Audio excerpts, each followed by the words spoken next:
what you'd like to say. But we're going to kick off with Dan, if that's all right, Dan. Now, let me before you go, one back. Let me introduce you, Dan. So you have a 21-year background in green and sustainable mortgage finance at commercial and residential lending level.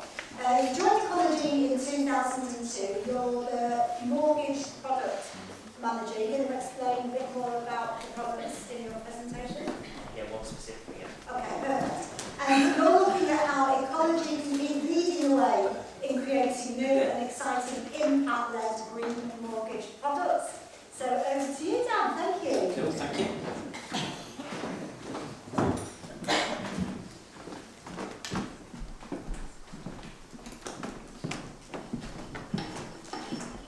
Good afternoon, everybody. So today I'm going to be talking about something quite exciting, something quite innovative that we launched in January this year, something called our off-site build mortgage. And what I'm going to be talking about today is the journey we went on to design the product, which led to 5 fundamental product principles. And then towards the end of the presentation, I'm just going to share with you what the actual product looks like and how we think it might influence and agitate the market for future green and sustainable construction. So what is off-site construction? So in basic terms, it's construction through panelised units that's built off-site in factories. And traditionally it comes in 2 forms. It comes in 2D panels, or 3D, which is volumetric modular construction types. And fundamentally, it is a radically different way to building homes than we're used to in the UK. Rather confusingly with the term, there are different terms associated with off-site construction, so I've labelled a few there. So some are called modern methods of construction, MMC, some are prefabricated, some are modular, volumetric, but they're all one of the same thing in that it is fundamentally property that's being constructed off-site in a factory and then transported to site. So when we were embarking on the product development, what were the barriers, the market barriers, in particular on the finance, that we found that was really stifling this innovation in different construction techniques? Well, many different barriers, but these were the 5 that came out, particularly on the finance side. So fundamentally, there was a limited mortgage availability for this type of construction type, which created issues for the supply and demand of that. There was no collaboration between finance provider, manufacturer and customer. There was a really low lending appetite from other building societies and banks to lend on non-standard construction. And we'll talk about this in a bit more detail. In certain cases, there were cash flow issues for customers where they had to put payments down for the property to be built off-site in a factory, which we'll talk about a little bit later. And market valuations, also issues with that in terms of valuers understanding the different construction types and how that reflects in actual real-time market valuations. And what are the opportunities? Many different opportunities. Off-site construction is a far more reliable construction technique than what we would call standard self-build. It's more accurate in terms of time, budget, and it's less impacted on factors such as weather and inconsistencies in trade execution of construction. It's a growing market, so NATPA in their 2022 report commented that 1 in 2 self-builds were MMC off-site construction. It's a greater build efficiency. So it can be built 30% quicker with 25% lower costs, and is more accurate because it's machine driven. And it's got significantly less CO2 impact in 2 areas. So one area would be what I call in-use energy, so the actual energy efficiency of the dwelling while somebody's occupying it, but also in terms of embodied energy to manufacture the unit. So you know, things like timber production, transportation, all of those things, there's far less carbon than traditional building techniques.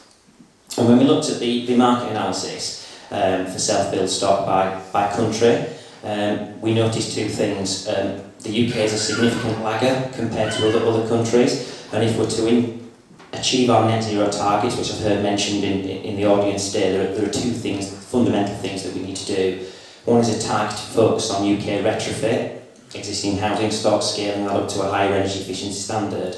And the second thing is a fabric-first approach on highly energy-efficient new homes, and that's essentially what off-site construction does. It's a far more enhanced version of improved energy efficiency compared to traditional construction. And then when we looked at the market analysis, so where the self-build market was going, you can see the graph in terms of the potential scale, and within that there's a lot of opportunity for off-site construction to grow. And one of the design principles that we wanted to achieve was make our self-build product more inclusive, so make it available to a wider variety of audience at a more affordable level. So we firmly believe with the off-site construction mortgage that we're potentially going to attract a different type of self-builder. We've heard the term community land trusts and social affordable housing, and off-site construction modular housing has a really, really important role to play in helping deliver that. And I mentioned about the product design principles. So as we launched the product in January 2023, all the research that we did over the 12 months or so led to 5 key principles. So the first was that it was impact. The product had to have significant impact, wider member reach, fabric-first approach, and a lower carbon impact in terms of the end result of the property, both in terms of in-house energy use and embodied energy, which I mentioned earlier. The second thing was the market. We wanted to be a real first mover on this, agitate the market, get other lenders to follow. We were already aware that limited finance was available, so we wanted to try and influence other lenders to come along. We wanted to collaborate, so we wanted to really create a collaboration between us, the customer, and the manufacturer, which was really, really important. Potentially scale the market up, so increase the market share of off-site construction. And the fifth principle was more inclusive. So make access to finance more affordable, with more of a social focus, in addition to the other stuff that we do under our self-build mortgage for individual bespoke builds. And we wanted to offer multiple finance options for customers, so they had a choice of the type of finance that was appropriate for them. And what did this lead to? Well, this led to our product in terms of how it looks. So what we did, there were 4 key areas. We targeted the supply chain with off-site suppliers and formed partnerships. So unlike traditional self-build mortgages, which are available to any type of builder, we formed relationships with specific off-site suppliers and made that mortgage available to them alone and their customers. And just to the bottom, you can see we've got 4 sort of suppliers that have onboarded: Agile Homes, In-House, Heb Homes, and Our House. And I'm really excited that we've got potentially 2 more suppliers onboarding in the coming weeks. We wanted to offer customers a product choice, which I referred to earlier. So we designed what we call an arrears and advanced stage payment mortgage. And the advanced stage payment mortgage is really, really interesting in particular because it enables the customer to access finance and pay for the property whilst it's being constructed off-site. We've created a seamless journey for the customer through the supplier, the finance and the build journey. A bit like a one-stop shop, if you want to call it that, whereby the customer, the lender and the manufacturer have a more pleasant experience.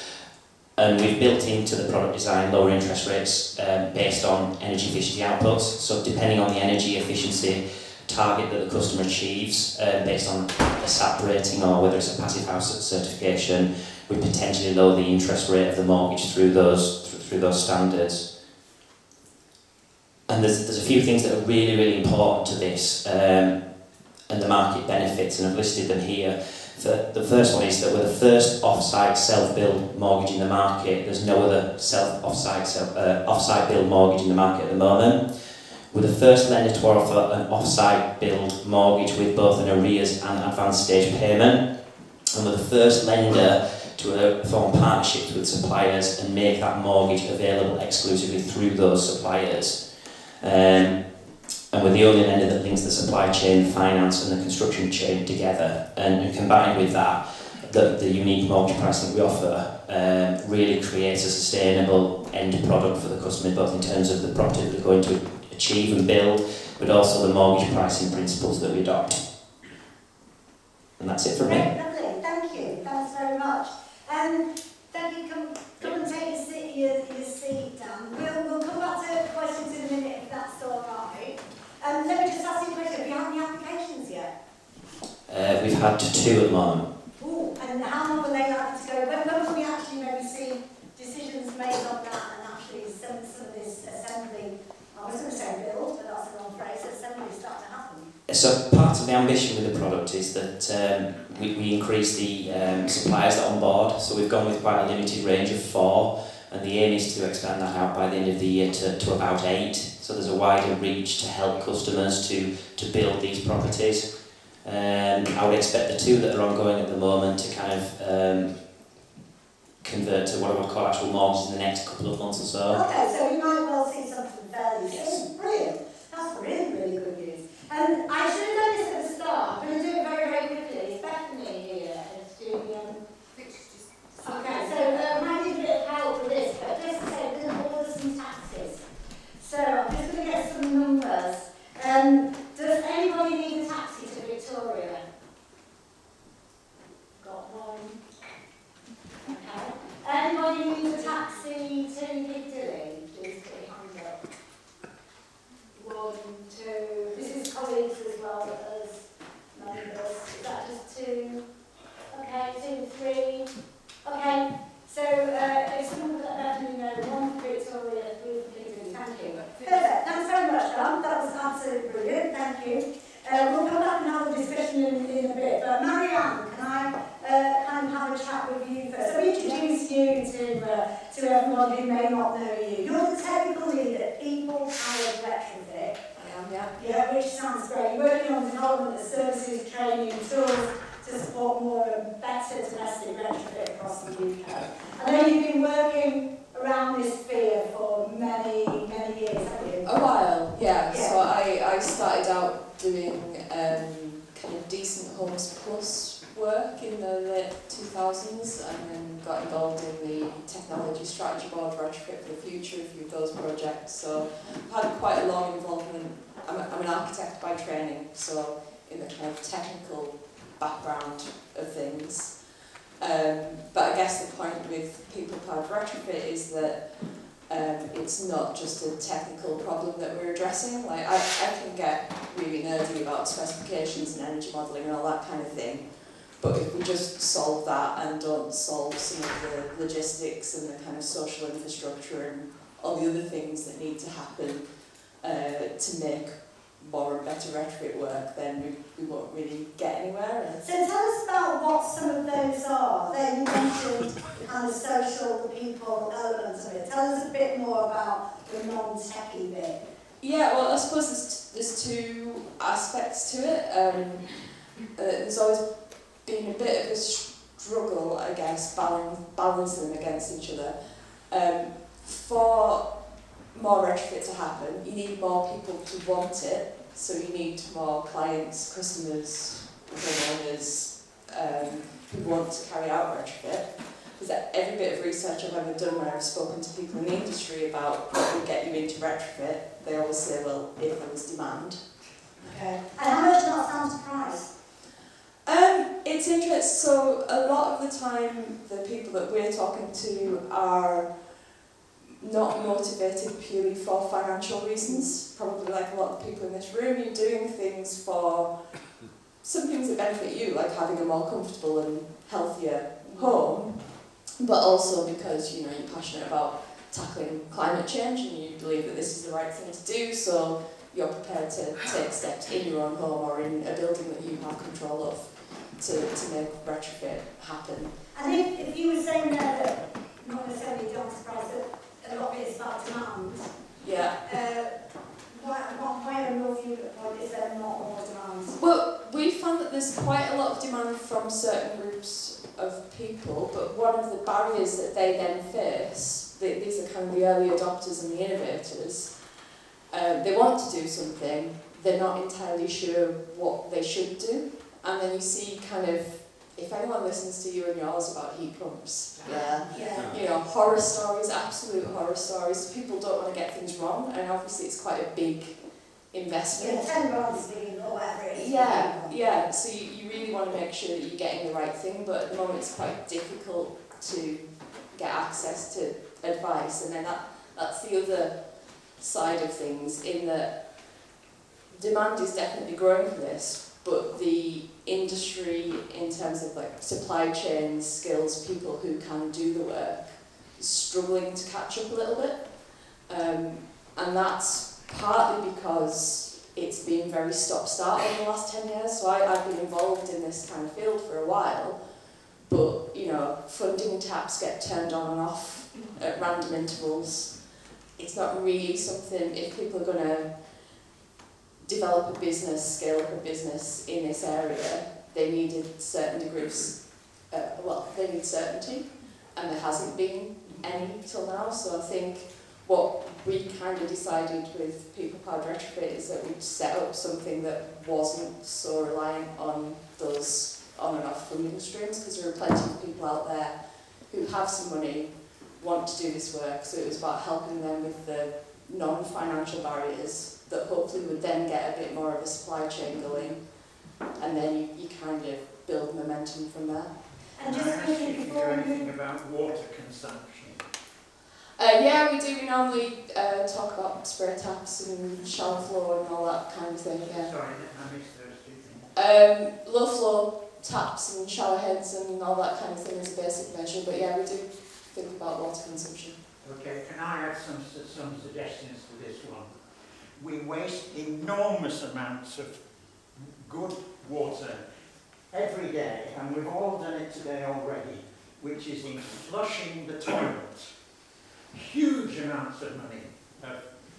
Money and water. Mm-hmm. Above my toilet, there is a instruction which says, if it's yellow, let it yellow. If it's brown, flush it down. If that's built into these things, that would be a big saving for the people you're talking about, Yeah. and in the rebuild and the refitting of the properties which are. Thank you. Yeah, that's really good. Thanks. One quick question, Marianne, before we move on to Lynn.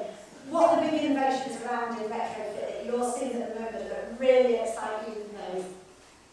I think so. Some of them are again not so much technical. What I've really enjoyed doing. So we've only been trading for just over a year, and some of what we do is services to householders. But alongside that, we do a lot of training. What I've really enjoyed is seeing the people who come to our training sessions and starting to get skilled up in doing this stuff, and they don't necessarily look like what I think a lot of people expect builders and contractors to look like. Because I think one of the really big, if we're struggling to get enough people to do this work, at the moment, kind of traditional routes or traditional views of things have maybe ignored at least 50% of the population.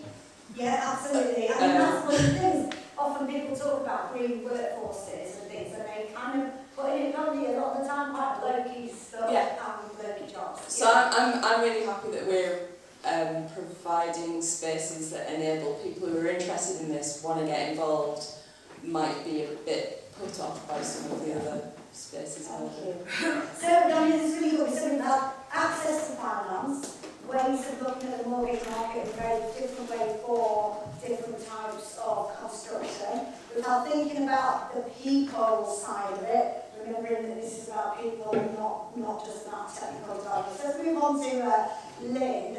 Lynn, you're going to talk to us a bit about net zero and various things up in here, but let me introduce you properly first. You are chair of the Good Homes Alliance and also the Interim National Retrofit Hub as well. You're an architect by trade and was a founding partner of Sustainable by Design, which was finalist in the 2010 to 2012 BRE Passive House competitions. In fact, you won the UK's first zero carbon housing competition in 1999. Congratulations! First winner. Absolutely, congratulations. You're a visiting professor as well in the UK Government's Green Construction Board. So, over to you. What, given the Retrofit Hub, also the Good Homes Alliance, what do you think are some of the really exciting innovations coming through at the moment? Thank you for that, and for reminding me that I was practicing, however many years that ago that was, 24 years ago, winning the UK's first government-sponsored zero carbon housing competition. And look where we've got since then, not very far. Anyway, I've been ploughing my furrow. So yeah, I wanted to talk about 3 strands really of my work. The first was what we've been, I think, sadly missing is a proper understanding of what net zero means for the built environment. So as part of this Green Construction Board that I sit on, I represented them on the steering group of a project that was basically showcased at the Blue Zone at COP26, which was a national plan, a whole life carbon route map, which actually, did the maths. And by determining what the burden of the built environment was and backcasting from that, then you actually get maths about, what targets we should be hitting for buildings. And I mean, proper. How far off are we? Well, we're miles off. So, just as an example, Good Homes Alliance contributed to a study called Building for 2050, which was recently published, which I think is a fantastic read. It was 5 years in the making, government paid for it, a massive, multidisciplinary consultant team. And they were analysing from design through to occupation 4 housing projects, new build housing projects, all of which purported to be net zero ready. And they were as good as they could get in 2017 when they started the project. And the findings, which were published at the end of last year, which I presented recently, basically all of them, 2 to 5 times underperformance on energy. So they'd all passed building regs, and they'd all gone beyond building regs. And, this is an endemic issue. So we clearly have to nail that. And if you're actually going to do the maths and say, well, each building should be contributing this much in terms of, we could allow this much in terms of emissions in order to be offset by green energy, then you can't afford to miss that target by 5 times. So then, this is now, which is really astonishing. We've absolutely got to nail that. So that reflects on work I've been doing also with Green Construction Board. So the roadmap and the new build targets, which can't just be targets, they have to be achieved. But the third thing is some recommendations I made, again, 5 years ago, but I've been working on ever since for the Green Construction Board about retrofit, because equally, that is the big hole in our emissions at the minute. And I made some recommendations then. Then I worked on something called the National Retrofit Strategy, which was published through the Construction Leadership Council. And since then, not very much traction, shall we say, from government. I mean, they're still funding some social housing programmes. But, this is a big hole in our carbon budget, and the same rules apply as for new build. In other words, we've got to hit the targets. So how to accelerate the uptake, better quality retrofit, and how to nail those targets, we decided to set up a national retrofit hub.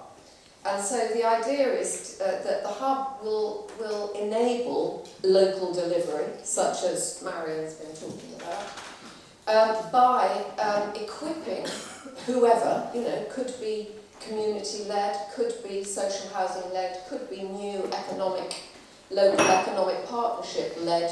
But the point is always to have the right ingredients in terms of standards for using decarbonised heat, in other words, electric systems, heat pumps or whatever. And to make those work for our different property types that exist, and the UK has some very poorly performing property, as we know. So to try and get the knowledge out there in the form of a hub, and link that with the finance opportunities, because clearly one of the big problems, as I discovered doing a climate commission in Cambridgeshire and Peterborough, is that most people want to engage with this agenda, but they haven't a clue how to, and they think they can't afford to. So actually, first of all, they need to be able to understand what's needed, and that it's bringing that clarity to the space that we want to achieve, and matching it with opportunities for finance, such as yourselves. So how do you do that? You actually understand the performance standards, you understand what's needed in terms of nailing that performance gap, you understand the technologies and the fabric improvements that are needed, I mean, there are masses of UK opportunities to come from this. UK supply chain, UK skills, you know, upskilling, local Is this reflected in other discussions about the Green New Deal and about kind of green growth, do you think, at national level? Well, we've had a lot of failures on government programmes, unfortunately, and, you know, that's just partly because it's sort of mystified rather than demystified the process, I would argue. And because we haven't nailed the absolutely fundamental issue of confidence in the market to deliver. Because, you know, with the best will in the world, if you've got, you know, money in the bank and you want to improve your home, do you really, you know, how do you go about getting that sort of level of confidence and trust that will enable you to embark on the net zero journey? You know, the confidence factor is absolutely key, and when you get, even with new build, the 5 times underperformance, you know, that doesn't exactly encourage you to go with it for an existing house that, you know, has probably got all sorts of, you know, more complex problems. I mean, it's really interesting, both of you there talking very much about the people aspects of this, not just the technicalities. Let's open it up generally for discussion. I know you put your hand up earlier. Do you want to please up? Predicted a question for you. Do landlords come to you as customers? I think just about what Gareth said earlier, we have a variety of different products that support different types of landlords, community land trusts, private landlords, to a lesser extent. So there's a different type of landlord through our product set, but fundamentally all of them are about either building a sustainable property or retrofitting a property to a higher energy standard than it already is.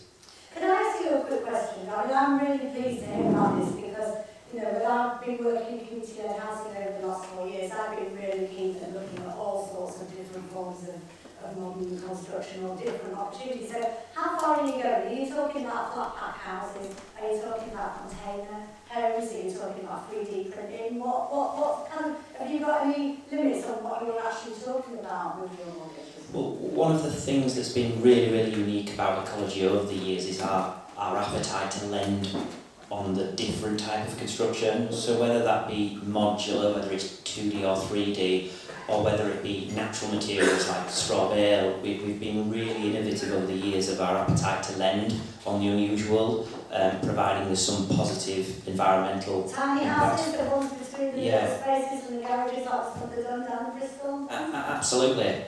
You know, so we have a real interest in lending on the unusual, and the offsite build mortgage is an extension to that in terms of it's a different type of property to be built, and hopefully we'll reach out to different type of self-builders. Yeah, well, maybe there's only 3D printing. Have you seen those ones where they're sticking them above car parks? They're really great. The modular houses above car parks. Absolutely. I'll come back to you in a minute. Is there anybody else who'd like to kind of ask the question? We've got one in the back. Thank you. I understand that the focus of this is carbon reduction. When I hear about off-site building, I start thinking, what about materials? Because if you actually take an integrated approach, which requires consideration of all emissions to all environmental media, I can imagine you could actually bring in an off-site system. You could design one that actually it was full of formaldehyde because of the materials used. So how are you, I mean, is the focus solely on carbon, or is it taking, I'm not saying put other things instead of carbon reduction, but bringing everything forward? What materials are you using for these off-site constructions and everything? Could you be encouraging something damaging? So, in supporting off-site construction, we're really careful in the suppliers that are on board. Something I didn't share today was we have an onboarding process, so we really do stress test the credentials of the suppliers in terms of their attitude to the environment and the construction materials that we use. So we will not onboard suppliers that use materials that have high embodied energy, things like concrete, steel, all that kind of stuff. And we also have product and construction assurance kite marks. So we're looking in the timber world, for example, they've got Structural Timber Association accreditation, either gold, silver or bronze. So we're looking for different standards to endorse that they're building not only to an energy efficient standard, but they're using sustainable materials in doing that as well? I think that's a really, really good question, a really good point. There's all sorts of different aspects. Can I just come to a bit of a view on this? Because I mean, obviously, Lynn, you were talking about the 5 times not meeting the targets. And I mean, where do we go and what do we do to make sure it's not just zero carbon, but that we're not bringing other practices in that also are really impacting? Well, just come back to the whole life carbon route map. I mean, that included embodied energy, which is a serious big, even bigger hole in our carbon budget. So actually, if you start thinking about the amount of wind power that we need or whatever to get more renewable energy or solar, I mean, actually they're saying at the moment 4 times what we've currently got on electricity. But actually, when you take into account the energy that's needed for industry and for to nail the industrial emissions that are associated with producing materials, you know, plus, and then all the transport stuff. Yeah. I mean, it's just ridiculous. You know, you've got to nail it in every department. So I absolutely think embodied energy is something we need to move towards considering. It's emerging as a science. We're not quite there yet, but I think the lady's point also covers those issues about toxicity. And we've got to be so careful, especially with more airtight homes, that we cannot just assume that we're getting so much air change that toxins are being dispersed. As recent, examples of that poor lad in Rochdale. Yeah, absolutely. You know, it's a very hot topic, and there is science associated with toxins off gas from materials. We need more declaration so that we can count this stuff. We need to hit the math. Yeah. I think I'm a really big advocate of taking a whole house approach to doing retrofit, and you kind of consider that a house is a site of many interacting systems, and the materials that you use are part of it. And we would always encourage taking that long view, so it's not just about whacking as much, foam-based insulants, whatever, in now to reduce your carbon emissions. You're taking a... Well, people did that with asbestos in the past, didn't they? Well, yeah, and I think when we're talking about performance, we have to talk about performance absolutely in and around. It isn't just about the energy that comes in through your meter. It's like what it's like to live, how healthy that home is to live in, how things perform in fire. All of those things need to be considered. And it does make it complicated, but I think we're getting closer to some of the answers.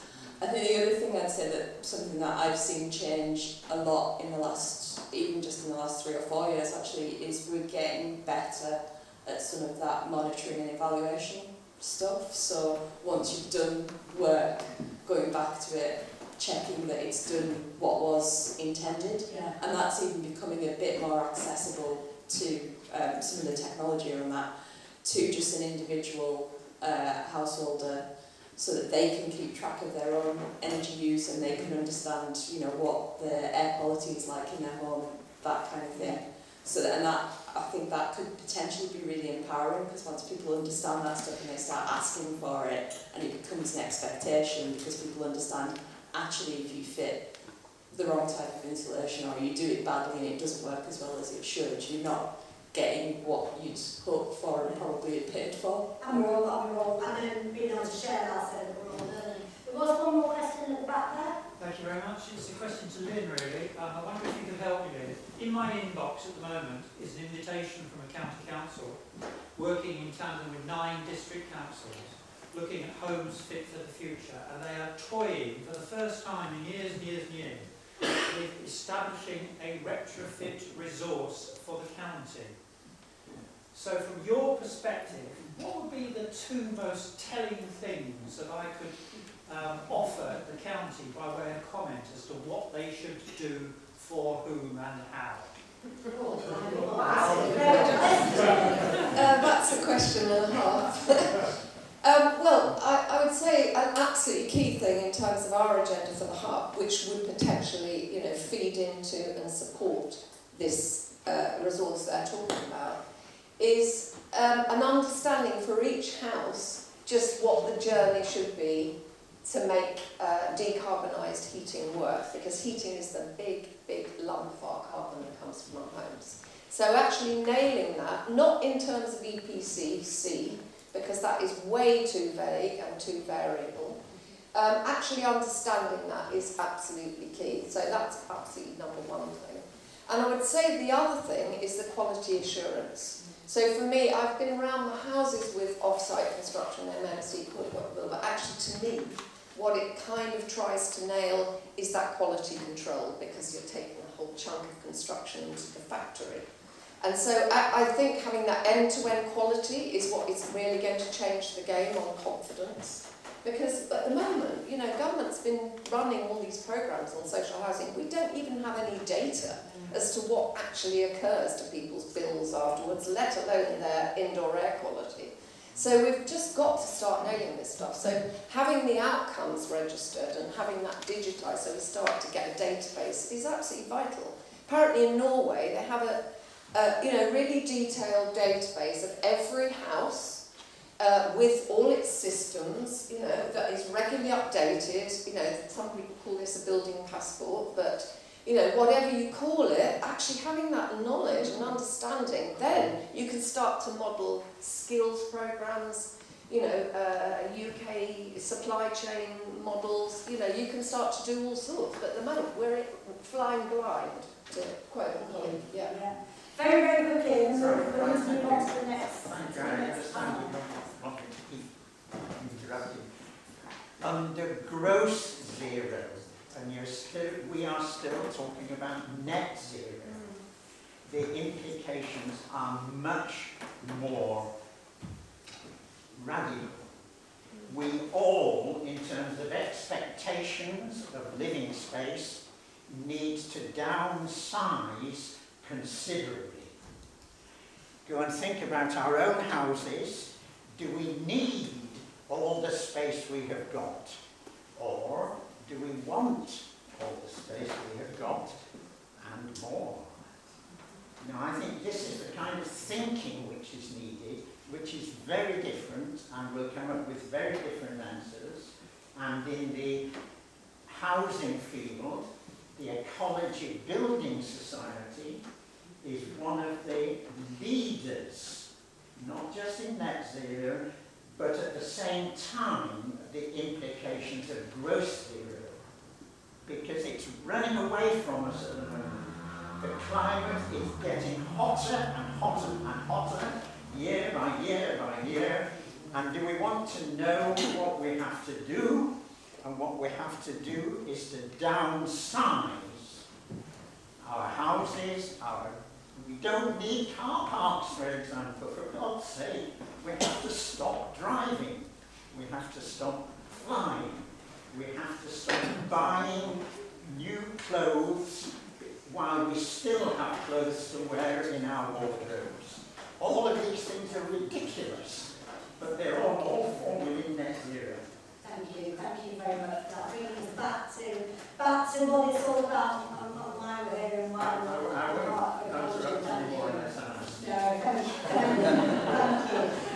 because we started a little bit late, we are going to move on to our next panel, but to finish off, any thoughts, any final thoughts from any of you?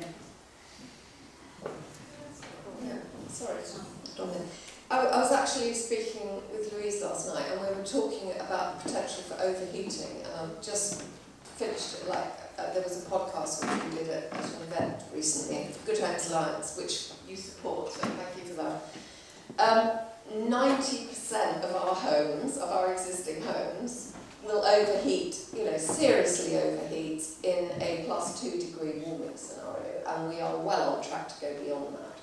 So one of the things that Good Homes Alliance did last year is to do a guidance note on what is needed to mitigate overheating. But actually this is one of the key drivers for retrofit as well. It's about resilience. Because this level of warming is life-threatening. Your brain can't operate at certain temperatures. So I think that aspect of resilience and adaptation is something we can't forget either.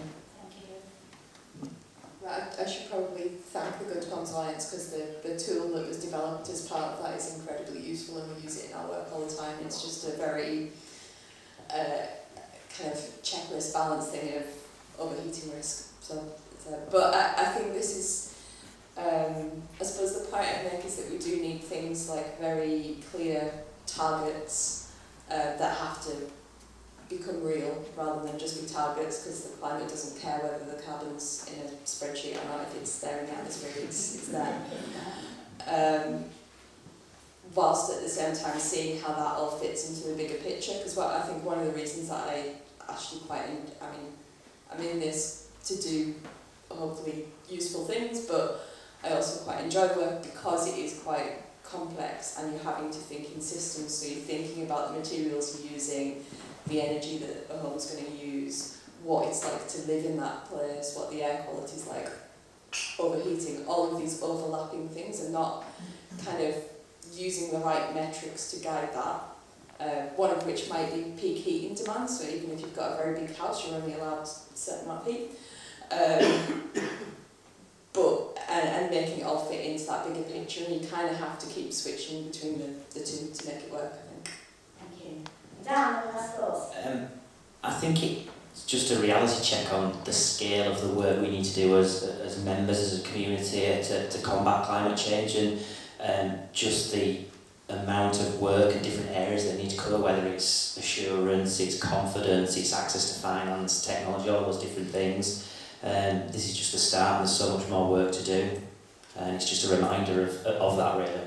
Great, thank you. Well, thank you, and that's moved so quickly. We could have carried on that conversation for an awful lot longer, but we've hit the end of this session. Dan Capstick, thank you very much. Marianne Heaslip, thank you very, very much. Lynn Sullivan, over you. Thank you very much.